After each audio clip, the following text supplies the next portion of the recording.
Father of the nation. Father of the nation. Father of the nation Gandhi ji हैं।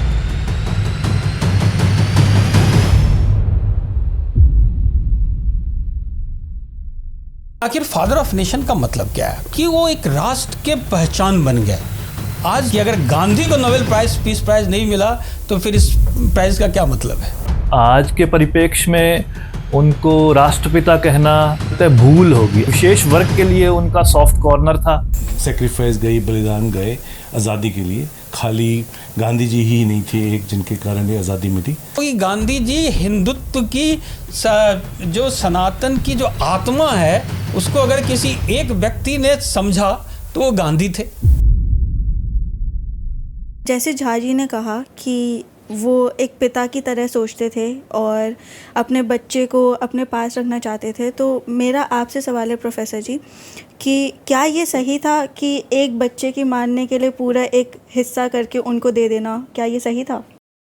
आपकी बात पे तो मैं बाद में आऊँगा, बट झा सर ने खुद ही जो हमारे प्रश्न थे उसका आंसर बीच में कर दिया बोलते हुए कि प्रैक्टिकल नहीं थे गांधी जी। इस देश को चलाने के लिए, इस देश को आगे बढ़ाने के लिए जब इलेक्शन हुआ कांग्रेस के अंदर पटेल जी और नेहरू जी के बीच में, तो एक वोट मिला नेहरू जी को और पटेल जी क्लियर लीडर थे। डेमोक्रेसी में मेजॉरिटी चलती है और मेजॉरिटी को एक तरह से धता बता के नेहरू जी को प्राइम मिनिस्टर बनाना, ये अलग विषय है कि नेहरू जी ने अच्छा परफॉर्म किया नहीं किया।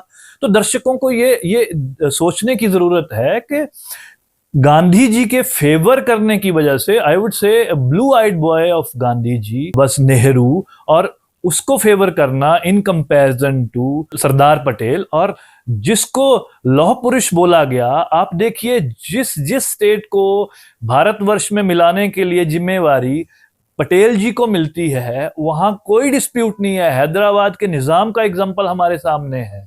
तो ये फूड फॉर थॉट है हमारे आज के जनजी जिसकी बात आ रही है उनके लिए भी और नागरिकों के लिए भी, कि नेहरू जी को फेवर करना ये तो एक विषय हो गया कि नेहरू जी को फेवर करना कितना उचित था। दूसरी बात आती है, फिर से फेवरिज्म पे बोलूंगा, जैसे सर ने बोला अभी अभी कि घर में माँ बाप के लिए बच्चे जो हैं बराबर होते हैं, बिल्कुल सही बात है। पर यहाँ दिखता है गांधी जी के लिए कितना उन्होंने फेवर किया। वो कांग्रेस में मास अपील के लिए मुस्लिम अपीजमेंट की तरफ एक तरह से ये स्टेप था कि मैं उनको फेवर करूंगा। ठीक है भाई, मतलब उसमें कोहेशन होना चाहिए डिफरेंट कम्युनिटीज में। हिंदू मुस्लिम एकता के कोई विरोध में नहीं है और सनातन का तो बेस है सर्वधर्म समभाव वसुधैव कुटुंबकम। पर वो ग्राउंड में इन सारे एफर्ट्स जो गांधी जी ने सारे एफर्ट्स पंप किए हिंदू मुस्लिम यूनिटी के लिए, उसका नतीजा क्या निकला? हमारा देश विभाजित हो गया। और वो समस्या आज भी, ये सारा आतंकवाद इतना खर्चा होता है उससे डील करने में, किसकी वजह से है? हिंदू मुस्लिम एकता तो तब फलीभूत होती जब भारतवर्ष के टुकड़े नहीं होते, और हम आज शायद विश्व गुरु के पटल पे स्थापित हो पाते अगर हिंदुस्तान के टुकड़े नहीं होते। सर ने बीच में एक और बात करी, दलित सबसे बड़ा एग्जाम्पल है हमारे पास के सूरजनाथ मंडल जी, जो बहुत बड़े, शायद मैं नाम करेक्ट बोल रहा हूँ, आई एम नॉट श्योर, जो बहुत बड़े दलित लीडर थे, उन्होंने ऑप्ट किया पाकिस्तान जाना हिंदू मुस्लिम यूनिटी के नाम पे। लेकिन वही मंडल साहब वहां मंत्री बनते हैं और कुछ टाइम के बाद उनको अपना डिसीजन गलत लगता है, वहां पे अत्याचार शुरू हो जाता है दलितों पे। जो दलित कम्युनिटी को वहां रह गई या वो साथ ले गए थे उन पे अटैक्स होते हैं, जबरदस्ती कन्वर्शन होती है, और कुछ सालों बाद वही मंडल जी ये बोलते हैं कि मैंने बहुत बड़ी गलती कर दी, और वापस वो हिंदुस्तान आते हैं। मैं फिर से गांधी जी पे आता हूं कि नेहरू जी को फेवर करना, हिंदू मुस्लिम एकता की बात करना, जो कि प्रैक्टिकल नहीं है। आज की डेट में भाई भाई साथ रहें ये बहुत मुश्किल है। बहुत ही रेयर एग्जांपल हैं कि पूरी लाइफ दो भाई आपस में बिना किसी प्रॉब्लम के साथ रहे। तो जो लाइटर वीन में बोलूंगा, जो प्यार है वो दूर से ही बना रहता है। सो मे बी उस टाइम की जरूरत थी कि हिंदुस्तान का डिवीजन किया जाए, बट आइडियलिस्टिकली बहुत गलत था एक देश को बांटना धर्म के नाम पे था। और जैसे पन्नू सर ने कहा कि बीच में बात आई कि सबसे बड़ा उसका भुक्तभोगी तो पंजाब है। ननकाना साहिब करतारपुर कॉरिडोर क्यों बनाना पड़ा हमें? सिखों की या पंजाबियों की एक आस्था का प्रतीक वहां चला गया। उसी तरह इस तरह भी तीर्थ होंगे। अजमेर शरीफ है, वो मुसलमानों की एक आस्था का प्रतीक हिंदुस्तान में रह गया। सो ये कंसिक्वेंसेस थे जिसकी वजह से मुझे लगता है कि गांधी जी का एक राष्ट्रपिता कहलाना, ठीक है वो कॉन्स्टिट्यूशन में नहीं है, उनको ऑफिशियली कुछ नहीं है, लेकिन ये हमारा एक इतिहास रहा है भारतवर्ष का कि हम महिमा मंडन की तरफ चले जाते हैं and we are very good followers, so we must be leaders. दर्शकों को ये ध्यान रखने योग्य बात है कि मोदी जी ने भी जैसे बात करी है कि हम 1 lakh leaders, future leaders produce करेंगे। सो लीडरशिप हमें जरूरत जरूर है, लेकिन not at the cost of country. So विभाजन की जो विभीषिका थी उसने हिंदुस्तान को, मुझे लगता है भारतवर्ष को सदियों पीछे ला दिया। इतना जिन लोगों ने उस विभाजन को सहा है, जिन्ना जी की महत्वाकांक्षा हो सकती है प्रधानमंत्री बनना, जवाहरलाल नेहरू जी की हो सकती है, लेकिन उसका भुक्तभोगी कौन बना? Common man. सो यही मेरा बोलना है कि राष्ट्रपिता आज के परिप्रेक्ष्य में रेलेवेंट नहीं है। महिमा मंडन किसी लेवल से ज्यादा करना, चाहे ठीक है आजादी में उनका एक पार्ट था, लेकिन we can't deny others part. Congress में ही बहुत सारे लीडर्स हैं, लाला लाजपत राय, तिलक जी, उनका रोल था, भगत सिंह जी का नाम आता है। सर ने बात करी 1857 की क्रांति की, वो फेल्ड हुई, लेकिन अंग्रेजों को ये पता तो लग गया कि हम ज्यादा टाइम इस देश में रह नहीं सकते, तो उन्होंने अल्टीरियर मोटिव से एओ ह्यूम को लेके कांग्रेस की स्थापना करी। और शुरू के अध्यक्ष जो थे वो कांग्रेस के अंग्रेज ही थे, लेकिन धीरे धीरे जो अल्टीरियर मोटिव्स थे, एक तरह से अपनी शैडो स्टेट के जरिए कांग्रेस को एक तरह से उन्होंने स्थापित किया कि ऐसा लगे कि कांग्रेस ने ही अकेले आजादी हमें दिलाई। आज भी बात आती है, आक्षेप करते हैं लोग कि कांग्रेस ने आजादी दिलाई। नहीं, बिल्कुल नहीं, ऐसा नहीं था। और भी बहुत लोगों का योगदान था अदर देन कांग्रेस। बहुत सारे लोगों ने इस आजादी के लिए अपना लहू दिया है। सो हम ये नहीं कह सकते कि अकेले ही कांग्रेस ने आजादी दिलवाई। और सबसे बड़ा मुझे लगता है, एक last I will end up my with the caveat that Gandhi ji ने जो एक तरह से फेवरिज्म था जवाहरलाल नेहरू जी को ब्लू आइड बॉय बनाना, पटेल जी के कंपैरिजन में, वो एक आज भी हमारे सामने एक प्रश्न है कि क्यों ऐसा किया। ऐसा तो नहीं है कि पटेल जी भी गुजरात से आते थे और गांधी जी भी गुजरात से थे, तो एक स्टेट से 2 लीडर नहीं चाहिए। मेरा बस दर्शकों के लिए एक प्रश्न है कि क्या ऐसा तो नहीं था। इस तरह के प्रश्न आज भी आते हैं एक कॉमन मैन के मन में कि ऐसा क्यों हुआ गांधी जी के पार्ट पे। सो गांधी जी आज की डेट में उनकी अहिंसा की जो एक मैसेज था वो रेलेवेंस है कुछ हद तक, बट मैं तो ऐसा नहीं कर सकता कि मुझे कोई थप्पड़ मारेगा मैं दूसरा गाल आगे कर दूंगा। हो सकता है उस टाइम रेलेवेंस हो, मुझे नहीं पता, लेकिन आज के समय में क्या, मैं झा सर से पूछता हूं, क्या आपको कोई सॉरी टू से बट आपको कोई स्लैप करेगा तो आप दूसरा गाल, तो आप तो खुद एडमिनिस्ट्रेशन में रहे हैं, सो उसको डील करने का एक तरीका है। सो मुझे लगता है कि राष्ट्रपिता एक महिमा मंडन के लिए एक गुडी गुडी थिंग, इट्स ओके, बट सच में उससे ज्यादा बड़ा काम हिंदुस्तान की हिस्ट्री में और लोगों ने किया है। तो राष्ट्रपिता की जो एक टर्मिनोलॉजी है गांधी जी के लिए, मुझे अभी भी रेलेवेंट नहीं लगती है। उन्होंने 2-3 बड़े इंपॉर्टेंट इश्यूज उठाए। एक तो पाकिस्तान का मुद्दा उठाया और डिवीज़न। नेचुरली कोई भी पार्टीशन को मैं समझता हूँ कि हिंदुस्तान में किसी ने भी उसको एक्सेप्ट नहीं किया था, किसी के भी मन में नहीं था कि हिंदुस्तान का डिवीज़न हो, क्योंकि हमेशा हिंदुस्तान, सबको हम लोग विश्व बंधुत्व की बात करते हैं जैसा कि उन्होंने बताया, और तब अगर एक धर्म के नाम पे अगर 2 देश बन जाएं तो ये तो एक बहुत बड़ी त्रासदी हुई उस समय और देश बना। और गांधी जी के बारे में तो बड़ा स्पष्ट ही है कि गांधी जी कभी भी इसके फेवर में नहीं थे, सभी जानते हैं, हिस्ट्री में बड़ा स्पष्ट है। हाँ, ये ज़रूर है कि जब उन्हें लगा कि बहुत ज़्यादा वायलेंस बढ़ता जा रहा है, हिंसा बहुत बढ़ गई, खास करके बंगाल में और पंजाब में, वेस्टर्न पंजाब में और ईस्टर्न बंगाल में। और उन्हें लगा कि और कोई चारा नहीं है, देश को अगर देश का विभाजन नहीं होगा तो कहीं ना कहीं उन्हें लगा कि ये हिंसा बढ़ती चली जाएगी। तो शायद एक ये कारण था, जो तात्कालिक कारण थे कि ना चाहते हुए भी उनको मन मार के, जो लोग कहते हैं कि आपको एक्सेप्ट, कई बार अप्रिय निर्णय भी आपको एक्सेप्ट करने पड़ते हैं, तो गांधी जी कमोबेश उनकी वही स्थिति थी। और उन्होंने बार बार इसको रीट्रेट किया अपने हर भाषण में, हर चर्चा में, हर लेख में उन्होंने रीट्रेट किया कि मैं कभी नहीं चाहता था कि हिंदुस्तान दो हिस्से में बंट जाए, लेकिन अब चूँकि बाँट ही दिया है तो बड़े निराश भी हो गए थे। उनके अंतिम दिनों में वो बहुत निराश थे, बहुत डिप्रेशन में भी रहे और उन्हें लगता था कि शायद कोई उनकी बात नहीं सुन रहा है। ये बात भी गांधी जी के साथ हुई। जहाँ तक पाकिस्तान की बात है तो उन्होंने बिल्कुल, प्रोफेसर साहब ने जो कहा वो मैं उनसे सहमत हूँ कि पाकिस्तान धर्म के आधार पे बना। और पाकिस्तान की जो आगे चल के शुरुआती दौर में जब जिन्ना यहाँ से पाकिस्तान बना था तो उस समय वो अपने आप को उन्होंने एक सेकुलर कंट्री बात करी थी कि जहाँ पे हिंदूज और बाकी धर्म के भी लोग रहेंगे। लेकिन सभी को पता है कि मोहम्मद अली जिन्ना ज़्यादा समय तक रहे नहीं, उसके बाद लियाकत अली खान और दूसरे लोगों के हाथ में सत्ता चली गई, तो पाकिस्तान एक पूर्ण रूप से एक धार्मिक देश बन गया। अगर आप केवल जो पाकिस्तान की और हिंदुस्तान दोनों के पिछले 1947 से लेके आज तक की यात्रा देखें, तो अगर 1947 से लेके आज 2025 तक की यात्रा देखें पाकिस्तान की और भारत की, तो सारे क्वेश्चंस के जवाब अपने आप मिल जाते हैं। एक राष्ट्र जो धर्म के नाम पे बना और एक राष्ट्र जिसने मुस्लिम तुष्टीकरण के आरोप लगने के बाद भी सभी को लेकर साथ चला। तो दोनों देश के बीच जो फ़र्क है, एक पाकिस्तान के बीच में और हिंदुस्तान के बीच में, आपको गांधी जी का कंट्रीब्यूशन किसी को और को बताने की आवश्यकता नहीं है। जो एक डेमोक्रेसी चला है 1947 से हम लोगों ने जो उसको मेंटेन किया, वो विरासत हमें कहाँ से मिली?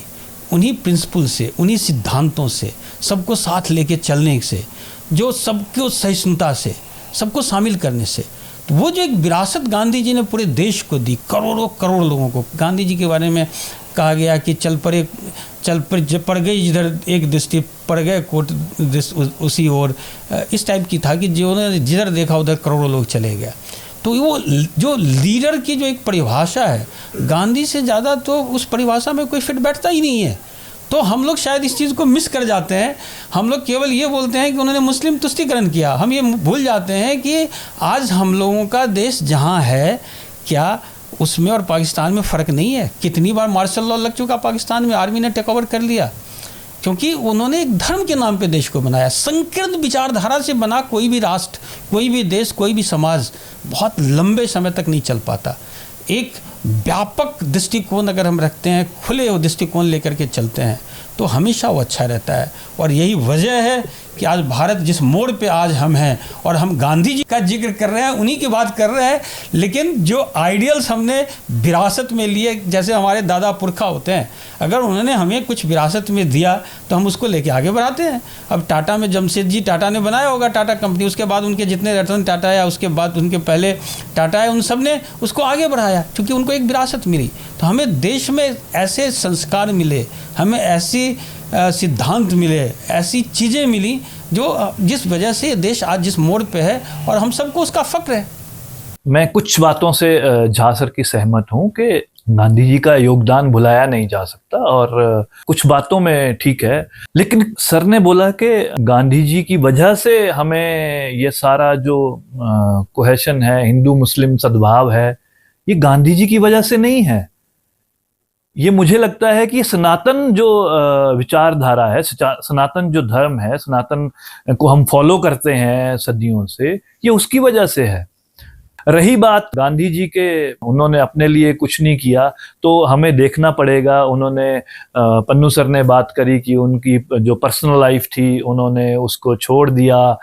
पब्लिक लाइफ में उन्होंने बोला कि मैं, जैसे कि बात आई कि माय एक्सपेरिमेंट्स विद ट्रुथ, तो मुझे याद है उस बुक में काफ़ी टाइम पहले मैंने पढ़ रखा था कि शायद 1919 के बाद, या मुझे एग्जैक्ट डेट याद नहीं है, सन याद नहीं है, लेकिन इसके बाद मेरी लाइफ ओपन है सब कुछ। ये गांधी जी ने लिखा है लेकिन मुझे लगता है कि सबसे ज्यादा सीक्रेट्स ही गांधी जी की लाइफ में उसके बाद शुरू हुए। उसके पहले तो सबको पता है गांधी जी को जैसे थ्रो किया गया अफ्रीका में ट्रेन से, लेकिन उसके बाद गांधी जी की लाइफ पब्लिक लाइफ है, लेकिन सीक्रेट्स तो उसमें रहे हैं। वो एक अलग विषय हो जाएगा। लेकिन गांधी जी का फिर मैं उसी बात पे आता हूं कि एक देश का विभाजन तो हो गया, हो सकता है उनके एफर्ट्स रहे हों लेकिन कुछ नहीं कर पाए, और इतने लोगों की जान गई। जो आज भी विभाजन की विभीषिका है, लोग झेल रहे हैं। वो जो एक दौर था उसको बहुत सालों की बात हो गई, लेकिन आज भी उसके जो विभाजन के दंश हैं लोग झेल रहे हैं। काफी लोगों को अपनी पूरी संपत्ति छोड़ के आनी पड़ी। तो गांधी जी उसमें कुछ नहीं कर पाए, लाचार दिखे। सत ने बात करी कि पाकिस्तान का जन्म जो था धर्म के आधार पे हुआ। हमारे तो सनातन में सर्वधर्म संभाव की बात है, तो हमारे स्वभाव में कभी नहीं है धर्म। हम तो सबको साथ लेके चलने वाले लोग हैं, और सनातन एक अकेला मुझे लगता है व्यू पॉइंट है जो कभी भी फोर्स्ड कन्वर्जन में विश्वास नहीं करता। जो मैंने दलितों पे अत्याचार की बात की पाकिस्तान में, वो हमारे सामने है, सब साक्ष्य सामने है। आज भी देखिए पाकिस्तान से कितने लोग भारतवर्ष की नागरिकता लेने के लिए लाइन में खड़े हैं। अफगानिस्तान का एग्जाम्पल जब तालिबान आया हमारे सामने है, गुरु ग्रंथ साहिब जी को कैसे हमें वहां से इमीडिएटली लाना पड़ा। तो हमें ये समझने की जरूरत है कि सनातन कभी भी डोमिनेंस की बात नहीं करता है जो बाकी धर्मों में लैक करता है। इसलिए मैं I will end up with that Gandhi ji ने कुछ अलग कर दिया हिंदू मुस्लिम एकता की बात करके। मुझे नहीं लगता, वो स्वभाव में था, गांधी जी के स्वभाव में था, देश के स्वभाव में था, इस सभ्यता के स्वभाव में था कि हम हिंदू मुस्लिम और सर्वधर्म समभाव की बात करते हैं। इसमें पंकज जी मैं केवल एक ऐड करूंगा, आपने खुद ही कहा है सनातन में ये पहले से चला आ रहा है, हमने भी यही कहा और गांधी जी ने भी कहा। मैंने केवल ये कहा था कि जो सनातन या हिंदू धर्म की जो आत्मा है उसको गांधी जी ने आत्मसात किया था। ऐसा नहीं कि उन्होंने कोई नई चीज़ करी। गांधी जी ने कभी क्लेम भी नहीं किया कि वो ट्रूथ नॉन वायलेंस की बात करते हैं तो कोई उन्होंने ईजाद किया हो। ये सनातन में हिंदुत्व में तो रहा ही है, इवन बुद्धिज़्म में ये बहुत ज़्यादा रहा, जैन धर्म में है, सभी धर्मों में। इनफैक्ट जो हिंदुस्तान के जितने मुख्य धर्म हैं उन सभी में सत्य अहिंसा की बात हमेशा की गई। और जहाँ तक बात आती है वल्लभ भाई पटेल की कि उन्हें जब मेजॉरिटी मिली थी तो उन्हें ना बना करके जवाहरलाल नेहरू के साथ उन्होंने फेवरेटिज्म किया। एक सवाल बार बार गांधी जी के ऊपर उठता है। इसमें दो चीज़ें, जैसा मैंने नेताजी के बारे में कहा था, सुभाष चंद्र बोस के बारे में, उनके साथ भी ये हुआ था कि नेताजी सुभाष चंद्र बोस कांग्रेस के अध्यक्ष बने थे, लेकिन चूँकि गांधी जी नहीं चाहते थे तो उन्हें उस त्यागपत्र देना पड़ा था और उन्हें छोड़ के जाना पड़ा।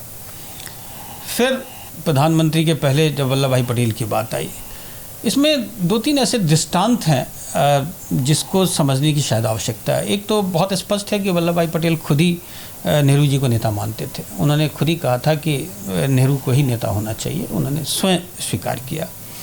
संभवतः उसका एक कारण था, चूँकि एक बार 14 या 15 जनवरी को उनके मृत्यु, गांधी जी के मृत्यु से लगभग जब वो फास्ट पे उपवास पे बैठे थे तो मुस्लिम डेलीगेशन गया गांधी जी से मिलने, और दिल्ली से गया था सब। उनको चिंता थी, अपने सुरक्षा को लेकर चिंता थी कि दिल्ली में चूँकि वहाँ से जो पाकिस्तान से या बॉर्डर से लोग आ रहे थे तो बहुत सारी कहानियाँ लेकर के बहुत सारी जो घटनाएं उनके साथ हुई थी और उससे यहाँ पे काफ़ी तनाव था दिल्ली में, तो उनको अपनी सुरक्षा की चिंता थी। तो उन्होंने जाके बात करी तो गांधी जी ने उनसे कहा, तो जो आपके प्रश्न का भी है, शायद दर्शकों को भी ये सब चीज़ें पता होंगी, तो उन्होंने ये सब हरिजन पत्रिका में, जो डेली का वहाँ जब उपवास पे बैठते थे तो डेली का जो उनकी दिनचर्या रहती थी वो सामने आता था। तो मुस्लिम डेलीगेशन ने गांधी जी से जब बात कर रहे थे तो गांधी जी ने कहा कि शायद ऐसा परसेप्शन बन गया है देश में और ख़ास करके मुस्लिमों के बीच में कि उनको मेरे ऊपर और नेहरू पे तो भरोसा है, पटेल के ऊपर भरोसा नहीं है। उन्होंने लिखा कि शायद उन पे उतना भरोसा नहीं है। तो गांधी जी ने कहा कि जहाँ तक पटेल को मैं जानता हूँ, वल्लभ भाई पटेल को, कि उनमें तनिक भी इस प्रकार की कोई बातें नहीं हैं और संभवतः जो वो बोलने में थोड़े से रफ हैं। उन्होंने कहा कि प्रॉब्लम पटेल के समझ के साथ नहीं है, उनकी थोड़ी सी भाषा उग्र है। तो उनकी भाषा की वजह से कई बार परसेप्शन ये बन जाता है कि शायद वो किसी के विरोध में है। तो उन्होंने मुस्लिमों को ही कहा, जो डेलीगेशन गया था उसको उन्होंने कहा कि आपकी कोई भी प्रॉब्लम हो, आप सीधा जाकर के पटेल जी से मिलना और उनसे बात करना, तो आपके मन में जो शंकाएं हैं वो ख़त्म हो जाएंगी। तो मुझे लगता है कि संभवतः गांधी जी ये ज़रूर है कि चाहते थे कि नेहरू जी देश की बागडोर संभालें, इसमें कहीं कोई दो मत नहीं है। अब वो कितने सही थे कितने गलत थे, लेकिन गांधी जी ने कभी बहुत इम्पोज किसी चीज़ को नहीं किया।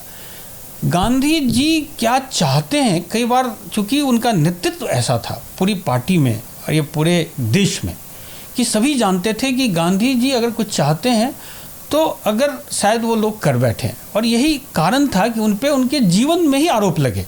अभी तो आज हम इतने सालों के बाद बात कर रहे हैं, लेकिन जब गांधी जी के अंतिम क्षणों में, अंतिम कुछ दिनों में ये क्वेश्चन बार बार उन्हीं के सामने उठाया गया। जब नाथूराम गोडसे के द्वारा उनकी हत्या की गई, उसके कुछ दिनों पूर्व भी एक बम भी बिरला आवास में फटा था और उसमें उन्होंने उसको वो पकड़ा भी गया था और उन्होंने कहा था कि उसको माफ़ कर दिया। गांधी जी के पूरी जीवन में जब जब उनके ऊपर अटैक किया गया, हर बार उन्होंने यही कहा कि जिसने भी अटैक किया उसको माफ़ कर दिया जाए। तो वो चूँकि अहिंसा का वो उन्होंने ऐसा आत्मसात किया था। अब ये जैसा मैंने आपको कहा कि गांधी अपने आप में एक पर्सनालिटी है, एक इंस्टीट्यूशन है, लेकिन अंत में वो भी आदमी थे, वो भी इंसान थे। तो कुछ ऐसी चीज़ें हो सकती हैं जब अब इतने सालों के बाद, आप 70-80 साल के बाद जब उसका जिक्र कर रहे हैं, 80 साल या 100 साल के बाद, तो आपको लगता है कि शायद ऐसा होता तो ऐसा होता, ऐसा नहीं होता तो शायद कुछ और होता। ये चीज़ें हो सकती हैं, लेकिन जो कुछ पॉइंट्स, जो फाइनर पॉइंट्स हैं, उसकी ओर मैं केवल इशारा करना चाहूँगा कि उसी गांधी की वजह से कई सारे ऐसे स्टेट थे, प्रिंसली स्टेट, चाहे जम्मू कश्मीर हो, चाहे जूनागढ़ हो, चाहे हैदराबाद हो, ये सब सारे स्टेट मुस्लिम डोमिनेटेड थे, मुस्लिम यहाँ पे मेजॉरिटी में थे। आप इमेजिन कीजिए कि शेख अब्दुल्ला मुस्लिम नेता था कश्मीर में, यद्यपि वहाँ राजा हरि सिंह थे, लेकिन शेख अब्दुल्ला का कंट्रोल वहाँ बहुत ज़्यादा था। अगर गांधी जी आज मुस्लिम उनको नहीं मानते, जो देश में रहने वाले, जो देश में रहना चाहते थे, अगर गांधी जी को नहीं मानते, तो क्या जम्मू कश्मीर में शेख अब्दुल्ला उस समय भारत के पक्ष में आते? उन्होंने आखिर जो इंस्ट्रूमेंट ऑफ एक्सेशन जब साइन किया, वो इसी वजह से राजा हरि सिंह ने किया, जब पाकिस्तान ने उनके ऊपर अटैक किया, चूँकि वो पाकिस्तान नहीं जाना चाह रहे थे, वो इंडिपेंडेंट चाहते थे, लेकिन जब उन्होंने अटैक किया तो इधर आ गए। वही चीज़ तो हो सकती थी, प्रिंसली स्टेट को तो ब्रिटिशर्स ने छोड़ दिया था, लेकिन चूँकि इस देश का नेतृत्व उस समय, जिसमें गांधी भी थे, नेहरू भी थे और पटेल भी थे, जो नेतृत्व था वो एक समावेशी था, सबको लेके चलने वाला था। तो इसीलिए जो मुस्लिम डोमिनेटेड प्रोविंसेस, जो छोटे छोटे स्टेट्स थे, उन सबको भी लगा कि इस देश के साथ, चूँकि एक सेकुलर कैरेक्टर का देश बन रहा है, तो वहाँ रहने में शायद उनका भला है। एक उनके अपने धर्म का दूसरा देश बन रहा था, लेकिन उसकी ओर भी वो नहीं गए। इवन वो तो नॉर्थ वेस्ट फ्रंटियर प्रोविंस, जो अब्दुल गफ्फार खान, अगर उस समय वो शायद कंटिन्यूटी में हिंदुस्तान का पार्ट रहता तो शायद वो भी नहीं जाता, लेकिन चूँकि वो डिस्टेंस बहुत ज़्यादा था तो इसलिए वो चला गया, अदरवाइज वो भी नहीं जाता। तो हमें उस कॉन्टेक्स्ट में इसको देखने की आवश्यकता है। हाँ, ये मैं मानता हूँ कि गांधी जी कई बार बहुत हद तक आइडियलिस्ट हो जाते थे, आदर्शवादी हो जाते थे, जो संभवतः प्रैक्टिकल, और गांधी जी इस बात को खुद भी समझते थे। अच्छी बात तो यह है कि गांधी जी ने इसका जिक्र सैकड़ों बार किया कि कई बार शायद मुझे लोग समझते हैं कि मैं बहुत आदर्शवादी हूँ, कुछ नहीं हो सकता। उन्होंने कहा कि हिस्ट्री में बहुत सारे एक्सपेरिमेंट हुए हैं जिसमें अहिंसा, एक इंडिविजुअल ने अहिंसा का पालन किया और मृत्यु तक पालन किया। उनसे उनके जो सवाल जवाब होते थे, आजकल हम लोग उसको Q&A कहते हैं, क्वेश्चन एंड आंसर, आप केवल उन्हीं को पढ़ लें तो इन सारे क्वेश्चंस के जवाब मिल जाएंगे। उन्होंने कहा लेकिन मैं मानता हूं कि राष्ट्र स्तर पे भी अहिंसा का पालन हो सकता है। हम आज के डेट में ये कह सकते हैं, जैसा कि आपने प्रोफेसर साहब ने कहा कि अगर एक गाल पे थप्पड़ मारता है तो आप क्या दूसरा गाल आगे कर दोगे, तो ये बात बिल्कुल सही। गांधी जी कहते थे दूसरा गाल, और ये केवल गाली आगे करने की बात नहीं करते थे। जब महिलाओं के बारे में उनसे कहा गया, जब कई लोगों ने आकर के गांधी जी से शिकायत की कि साहब हमें ये बताइए कि अगर हमें बांध दिया जाए और हमारे घर की महिलाओं के साथ कोई ज्यादती करे तो हम क्या चुपचाप रहना चाहिए? तो गांधी जी ने उसमें भी कहा कि अहिंसा को वो उस लेवल तक ले गए कि आपको हिंसा नहीं करना, चाहे कुछ हो जाए, लेकिन आपको जो हिंसक व्यक्ति है उसके सामने सरेंडर भी नहीं करना है। मतलब आप मरना स्वीकार कर लो लेकिन सरेंडर मत करो, लेकिन हिंसक भी मत हो। तो आज के डेट में इसको समझना बहुत मुश्किल होगा। मैं समझता हूँ कि ये बहुत ही इम्प्रैक्टिकल सा और यूटोपिया लगेगा कि ऐसा हो नहीं सकता, और शायद कुछ हद तक ये सही भी है, क्योंकि पूरा विश्व को हमने देखा है कि आज तक इतना अहिंसक कोई नहीं हो सकता। कि कई बार क्वेश्चन किया गया, जब कश्मीर में भी अटैक किया पाकिस्तान ने, तो गांधी जी से क्वेश्चन किया गया कि उन्होंने अटैक किया है तो क्या करना चाहिए, क्या हमें बिल्कुल छोड़ देना चाहिए? तो उन्होंने कहा कि नहीं, हमें सरेंडर नहीं करना चाहिए। लेकिन वो अहिंसा में इतना विश्वास करते थे कि वो मानने को तैयार ही नहीं थे कि कोई अहिंसक व्यक्ति वो मृत्यु तक, उनका कहना था कि हृदय परिवर्तन हो जाएगा, जैसे वो गौतम बुद्ध का अंगुलीमाल के साथ हुआ था। उनके दिमाग में था कि आप सामने वाला का हृदय परिवर्तित करो ना, आप में आपके अहिंसा का स्तर इतना ऊंचा होना चाहिए कि सामने वाला मोरली मान ले कि आप अहिंसक हो ही नहीं सकते, तो उसकी कहीं ना कहीं मोरल जो है नैतिक रूप से हार वो अपने आप स्वीकार कर लेगा, जो प्रैक्टिकली सही नहीं लगता जब आप देश के स्तर पे देखते हो, विश्व की स्थिति पे देखते हो।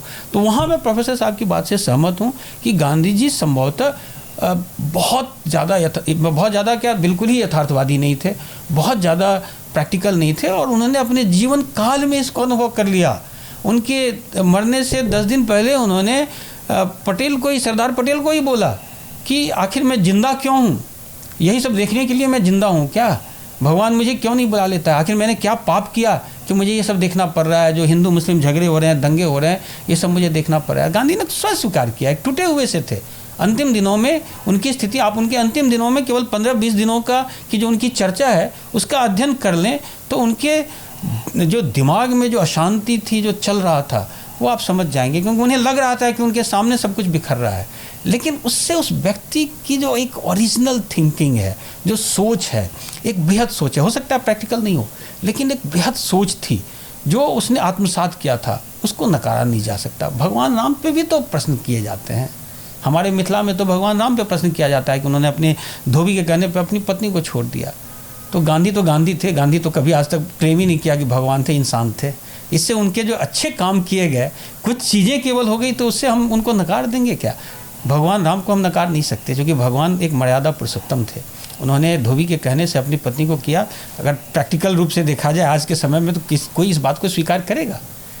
तो ये समय का है, उस कॉन्टेक्स्ट में देखने की आवश्यकता है। मैं उस कॉन्टेक्स्ट में देखने की केवल बात करता हूँ। मैं ये नहीं कहता कि गांधी जी ने गलतियाँ नहीं करी होंगी, बहुत सारी गलतियाँ करी। आपने एक जिक्र किया, पन्नू जी ने, प्रोफेसर साहब ने भी जिक्र किया ब्रह्मचर्य का, जो उनका एक्सपेरिमेंट था। बहुत लोगों को उससे आपत्ति थी, वल्लभ भाई पटेल को आपत्ति थी, नेहरू जी को आपत्ति थी, सभी को आपत्ति थी। जब वो 2 लड़कियां थी जिसके बारे में लोग कहते हैं कि उन्होंने एक एक्सपेरिमेंट किया कि मैं ब्रह्मचर्य का पालन कर सकता हूँ कि नहीं कर सकता हूँ। उसमें एक मनु थी और एक आभा थी, और वो साथ में सो करके उन्होंने ट्राई किया। वही मैं तो कहता हूँ कि गांधी जी को शायद समझना बहुत मुश्किल है, क्योंकि वो उस लेवल पे थे, वो सब कुछ पहले अपने ऊपर एक्सपेरिमेंट करते थे। उन्होंने ब्रह्मचर्य के ऊपर उनको लगा कि कुछ भी बोलने से पहले मुझे खुद एक्सपेरिमेंट करना है। आज के डेट में ये बिल्कुल फालतू की बात लगेगी कि ये कैसे कर सकता है। गांधी जी पे एक क्वेश्चन किया गया, उनके अपने लोगों ने, सब ने, उनके प्राइवेट सेक्रेटरी ने छोड़ दिया उनको कि आप ये क्या बकवास कर रहे हो। और उन्होंने ये किया कि ठीक है, आपका तो ब्रह्मचर्य का पालन हो रहा होगा, लेकिन उन 2 लड़कियों का क्या, जो कम एज की लड़कियां हैं, उसके मानसिक रूप पे उन पे कितना चोट पहुंचता है। तो गांधी जी ने बोला नहीं, मैं तो इसको उनकी स्वीकृति से कर रहा हूं और मैं अपने को ब्रह्मचर्य का पालन कर रहा हूं। हो सकता है उससे बहुत लोग सहमत नहीं हो, गांधी जी की बहुत बातों से बहुत लोग सहमत नहीं हैं, और नहीं होना भी चाहिए। गांधी जी को अगर हम सही मायने में डिस्कस करना चाहते हैं तो ऐसे ही डिस्कशन होने चाहिए, जो उनके जो कुछ अगर नकारात्मक चीज़ें हमें लगती हैं उसे हमें डिस्कस करना चाहिए। और यही तो मूल है, आत्मा हमारा जो डेमोक्रेसी की आत्मा है, हमारे सनातन की आत्मा भी यही है कि हमारी तो वाद विवाद और शास्त्रार्थ का तो पूरी परंपरा रही है। तो इसमें हमें बिल्कुल घबराना नहीं चाहिए। गांधी जी में हो सकता है कुछ चीज़ें ऐसी हैं जो शायद आज की डेट में हम सहमत ना हों, ये संभव है।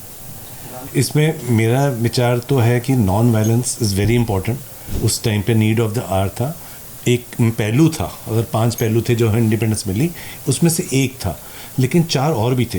कितने लोगों ने सेक्रीफाइस करी, सुभाष चंद्र बोस INA बनाया, ये हुआ, भगत सिंह जी सारा कुछ करा, तो सारों का एक कलेक्टिव एफर्ट था। अगर हम इस चीज़ को ये कह दें कि ये सारा सब कुछ बिकॉज ऑफ नॉन वायलेंस हुआ है, गांधी जी के कारण हुआ है, तो आई डोंट एग्री। कई बार तो मेरे मन में विचार उठता है कि may be independence got delayed, हमारी इंडिपेंडेंस थोड़ी लेट हो गई, because of this non violence कुछ चीज़ें होती हैं जो इसमें हमको शस्त्र उठाने ही पड़ते हैं। गुरु Govind Singh ji is sent, but एक टाइम आया जब उनको शस्त्र उठाने ही पड़े। उनके चारों बच्चे शहीद हो गए, 2 बच्चे लड़ते हुए गए, ये भी गए, तो शस्त्र उठाना। और ये फिर जो उन्होंने बताया पंकज जी ने, एक गाल मारा एक कर दो, बट गुरु गोविंद सिंह का कहना है कि जितना जुल्म करना पाप है उतना जुल्म सहना भी पाप है। तो इसलिए ये विचारों से फिर मेरे को लगता है कि मतलब कुछ चीज़ें हैं कि इसके ऊपर हमको मतलब सोचना चाहिए। इसलिए उनको खाली it's a collective effort, so we can't call एक बंदे को हम राष्ट्रपिता बना दें और बाकियों की जो सेक्रीफाइस को हम अंडरमाइन कर दें, वो मुझे थोड़ा सा गलत लगता है। ये कलेक्टिव एफर्ट है, कितना टाइम से चल रहा था, फेल्ड चाहे हमारे कू हुए, ये हुआ, इवेंट्स हुए, but that's all that added to it. And one of the main reason if you look back into history, because Britishers का वीक होना वर्ल्ड वॉर 2 के बाद, वो भी एक मेजर फैक्टर था हमारे को उस टाइम पे। हो सकता है कि ऐसे ना मिलती तो इंडिपेंडेंस ऐसे मिलती। That is I feel my feeling उसके ऊपर। सर ने 2-3 बातों का जिक्र किया। एक तो सर ने माना कि गांधी जी में भी गलतियां रही हैं। सो मेरा प्रश्न यही है कि जिस इंसान में गलतियां थी, क्या उसको लार्जर देन लाइफ बनाना और उसको राष्ट्रपिता एक अनडिक्लेयर्ड बोलना आज के परिप्रेक्ष्य में क्या ये रेलेवेंट है?